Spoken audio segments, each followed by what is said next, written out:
You ever notice that one guy? You know who I'm talking about. You're at a party, maybe a coffee shop. You look over, and there he is. He's not the best-looking dude in the room. He's definitely not the richest, not wearing the flashiest watch. He just seems normal. But look at the women around him. They're locked in. They're leaning in close. They're hanging on every single word he says. Their eyes aren't wandering. It's like, in a room full of noise, he's the only one they can hear. They're obsessed. What is his secret? It's not some cheesy pickup line he memorized.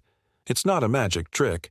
It's a language, a hidden code of communication, a code that, once you crack it, changes the entire game.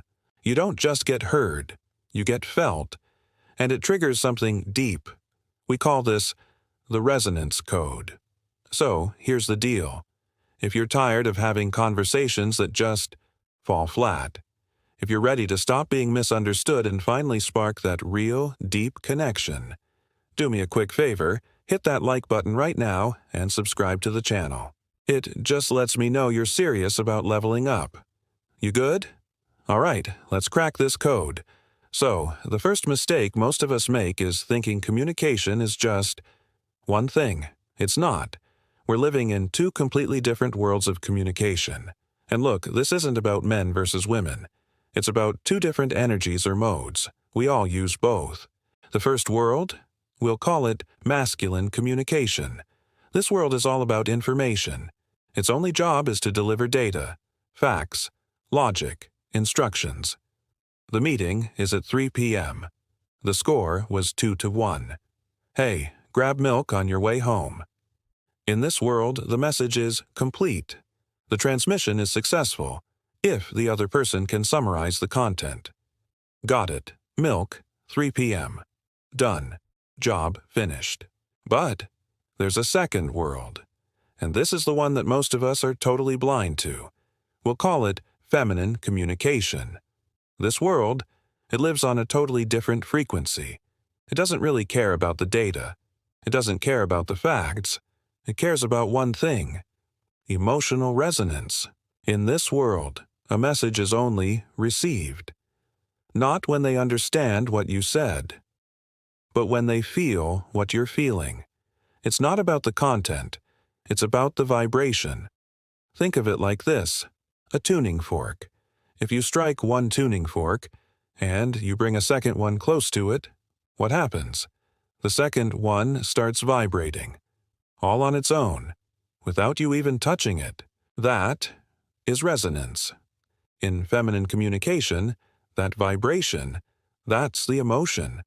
The message isn't received when you say, "I understand the content of your message." The message is received when you can say, "I feel what you are feeling." And this failure, this misunderstanding of the tuning fork, is why so many relationships get stuck in those stupid, annoying arguments. Picture this.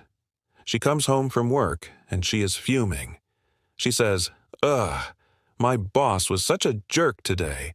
I was in the middle of a huge presentation and he was just playing on his phone, right in front of the client. I felt so disrespected." Now, what does the guy who's locked in masculine mode do? He immediately tries to solve the problem. He says, "Well, you should report him to HR." Or, "He was probably just busy with an important email." Or, "But did the client like the presentation?" That's the fact that matters, right? And what happens? She gets even more upset. Why? Because she wasn't asking for a logical debate. She wasn't asking for a solution. She was striking her tuning fork. She was trying to make him feel what it felt like to be disrespected. She didn't need a solution.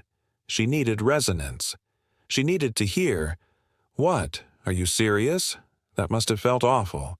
I get why you're so pissed right now." See? You're not trying to make her understand with her head.